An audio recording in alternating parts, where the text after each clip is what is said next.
বিএনপির পদপ্রার্থী ডক্টর ডন মোহাম্মদ সালাউদ্দিন বাবু নির্বাচনী প্রচারণায় আপনারা যে সুন্দর শৃঙ্খল ভাবে আপনারা এই নির্বাচনী র্যালি সমাপ্ত করেছেন, আমি বাংলাদেশ জাতীয়তাবাদী দল এবং সাভারের ব্যবসায়ী সমাজের পক্ষ থেকে আপনাদের অভিনন্দন জানাচ্ছি।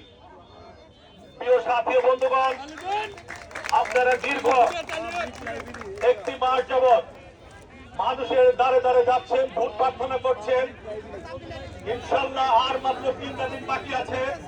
এই 3টা দিন আপনাদেরকে মাঠে থাকতে হবে, মানুষের দ্বারে দ্বারে যেতে হবে, ভোট প্রার্থনা করতে হবে। আগামী 12 ফেব্রুয়ারি মানুষদেরকে ঘর থেকে বের করে ভোট কেন্দ্রে নিতে হবে, তাদেরকে ভোট প্রয়োগ করতে সাহায্য সহযোগিতা করতে হবে। দীর্ঘ 17 বছর মানুষ ভোট দিতে পারে নাই, আজ একটি সুযোগ এসেছে। সুন্দর শৃঙ্খল পরিবেশে বাংলাদেশের মানুষ তার ভোট অধিকার প্রয়োগ করবে। তাই আমি বলবো, ভোট একটি আমানত, এই আমানতটা অবশ্যই প্রয়োগ করতে হবে, সবাইকে বোঝাতে হবে। আগামী 17 বছর আমরা যে কষ্ট করেছি, এই কষ্টের প্রতিফলন ঘটবে আগামী 12 ফেব্রুয়ারি। শুধু ভোট দিলেই হবে না, 12 তারিখে ভোট কেন্দ্রে গিয়ে ভোট গণনা শেষে ভোটের রেজাল্ট নিয়ে তারপর বাড়ি ফিরতে হবে।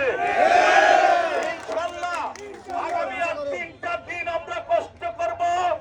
আগামী 5 বছর এদেশ হবে উন্নয়নের দেশ, এদেশ হবে শান্তির দেশ, এদেশ হবে শহীদ রাষ্ট্রপতি জিয়াউর রহমানের স্বপ্ন পূরণ হবে।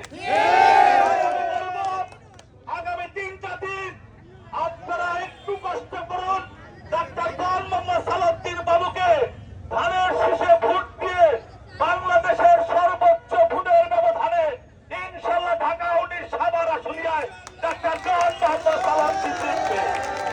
তাই সবাইকে 12 তারিখে ভোট কেন্দ্রে যাওয়ার আহ্বান জানিয়ে, ধানের শীষে ভোট দেওয়ার আহ্বান জানিয়ে, ডক্টর ডন মোহাম্মদ সালাউদ্দিন বাবুকে বিজয়ের আহ্বান জানিয়ে আজকের মতো এই ভোটের র্যালি এখানে সমাপ্ত ঘোষণা করলাম। সবাই ভালো থাকবেন। আসসালামু আলাইকুম ওয়া রাহমাতুল্লাহি ওয়া বারাকাতুহু।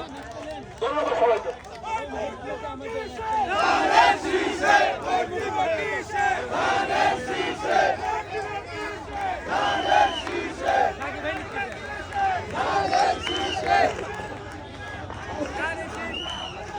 রাকিব কই? রাকিব কে দাও তো এটা।